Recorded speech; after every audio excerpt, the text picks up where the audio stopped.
What is up, everyone? Our mate Cephalon here requested a look on Theorem Infection and Sand Shadows.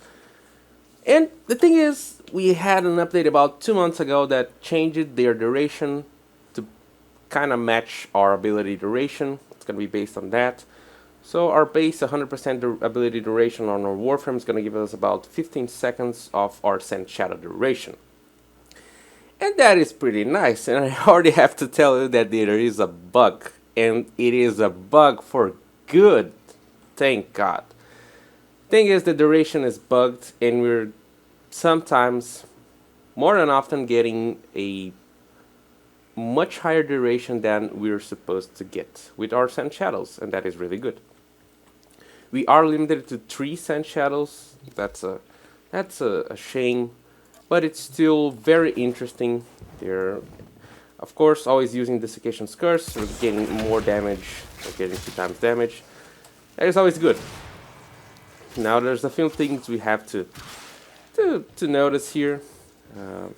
First, I have to tell you how Theorem Infection actually works with the Sand Shadow.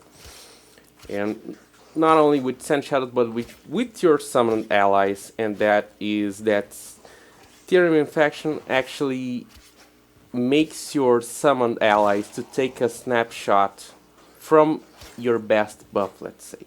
And that buff will last as long as your summoned ally is there. What that means is that the Theorem Infection buff is gonna last for about 15 seconds. If I have my already spawned Sand Shadows will get the buff, and the ones that I create within those next 15 seconds are also gonna be getting the buff. But they are gonna maintain that buff until they die. It's not tied to the duration on the top of my screen or anything like that. It's tied to their duration, so they're gonna keep that buff until they die. That is amazing. The other thing is that your allies are gonna be getting a buff to their weapon based on the residual arcane that you're gonna be using on your weapon. That means if you're using residual shock, your allies are gonna be getting electricity damage added to their weapons and a chance to proc that as well. So that means that the best thing we're looking here is probably gonna be residual boils and maybe residual viremia, because toxin damage and heat damage, those are gonna be the best things, probably the best things out there. Heat is gonna help you in reducing 50% of the enemy armor. That is amazing. And toxin is able to bypass corpus shields and stuff, and that is really good. So, can this be viable against Steel Path and stuff? Maybe.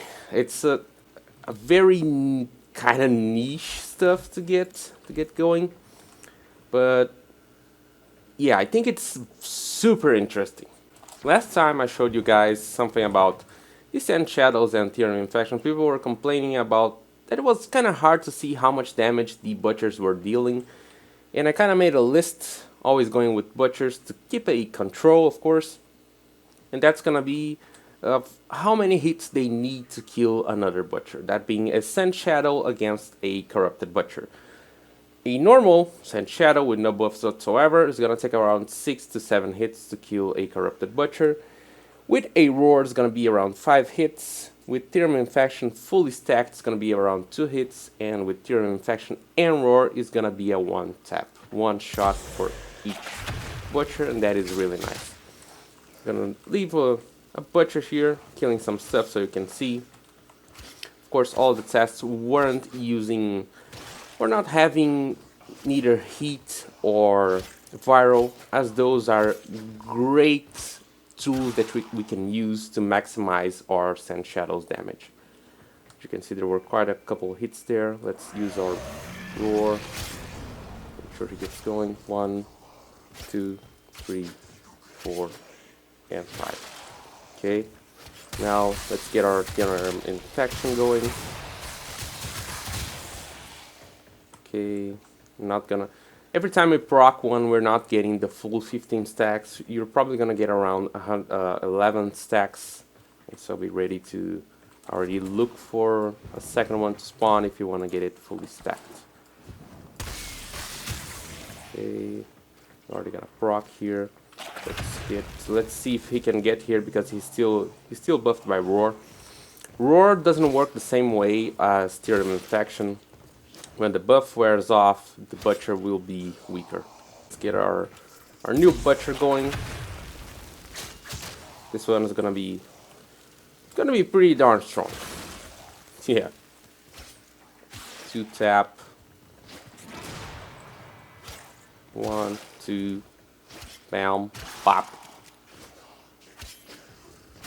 Pretty strong. Roar. 1 tap, 1 tap, 1 tap. Dead, dead, dead, dead. Yeah, that is very nice. So how can we kind of get this to end game or steel path? I wouldn't say end game because this is probably not gonna hold to level 9,999. But let's get some heavy gunners here, and we'll get around 10 of them, just so you can see what can we use to make them better. The thing is, there are 2 things that they're gonna directly impact our damage, because of course we're talking about raw damage, so that's gonna be viral. It's gonna increase the damage they take to their health. That is, and dealing with the armor. That could be either with corrosive or heat, or maybe even removing their enemy armor completely. For that, we would gonna have to use maybe a melee. But as for abilities, can't even remember if we have anything to remove armor. But there is Seeking Shuriken, but I mean something that could remove armor in an area, but I don't think we have something like that. And for our melee, we could use Shattering Impact, but for the something like this dagger is gonna be pretty bad. So the thing I'm gonna be looking is to use Residual Boils to give our summon allies heat on their weapons and to have a chance to proc that heat. And the Butcher's still beating the crap out of the heavy gunners are there. Not doing any damage, but yeah. Let's get our Residual Boils getting going on. Then I'll summon some of these heavy gunners. Very tricky to be using this. Still one of the best primary kit guns that I have. Not as strong, but it's there. And be looking for that red circle on the ground. That is the proc from Residual Boils. This one. If you can maybe get another one going. Nope. Alright, and that's what it means that the buff is over. And we're gonna get our 15 stacks. Gonna be proccing viral on our next target that we're gonna be using the finisher. This one in front. Okay, getting more than one, just so we can. Okay, we got all of them. 3 with the buff. We're gonna be seeing, yeah, those heat procs over there. Let's get some war going on. Again, sadly, Warframe's AI is not the brightest, so they're going everywhere. If they were only to stand here and be shooting. As you can see, one of the duration is gone, but the other ones are still here, so that is clearly bugged. But yeah, it helps. Alright, that doesn't seem like a lot of damage, right? But when we get some viral procs going, things get much more interesting.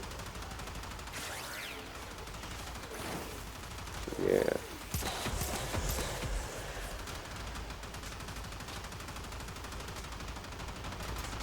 And look at that. Procs are going.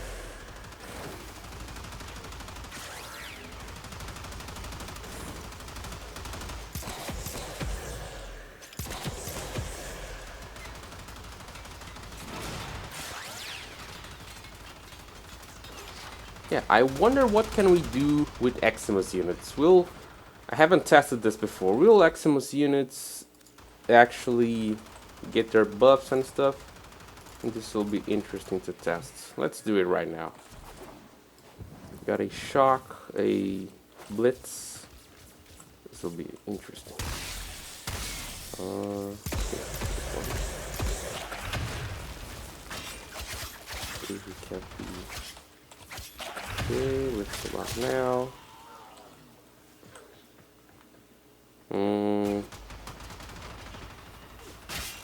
Doesn't seem very right. Maybe they forgot to code this? Yeah. They might have forgot to code the the Sand Shadows for Eximus units. Wow.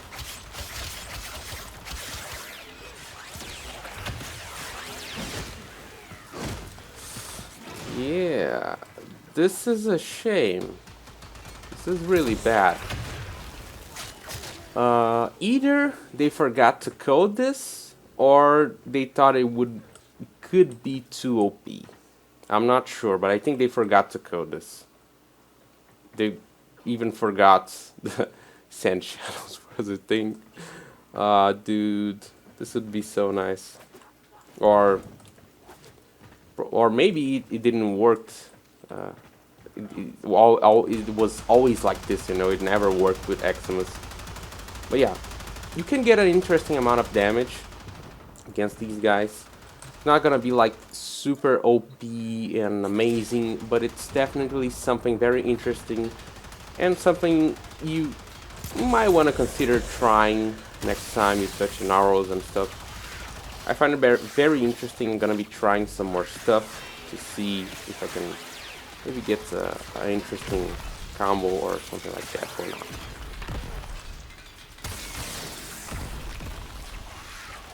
I'm gonna try to summon these dudes one more time so you can see the amount of damage they're able to pull. Kill everyone, summon everyone. Gonna get our clones here.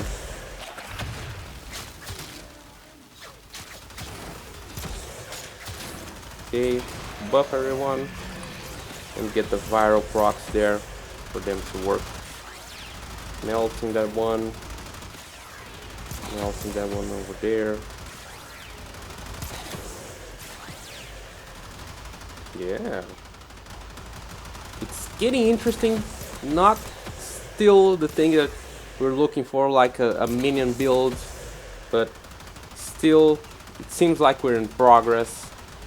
I like it. It's much better than before. But of course, this is like until they fix this and the duration goes right. I think they shouldn't. I think they should increase the duration, like don't make it attached to or linked to ability duration. Make it base 45 seconds and leave it as 45 seconds, or maybe 60 seconds, because you already have the cap.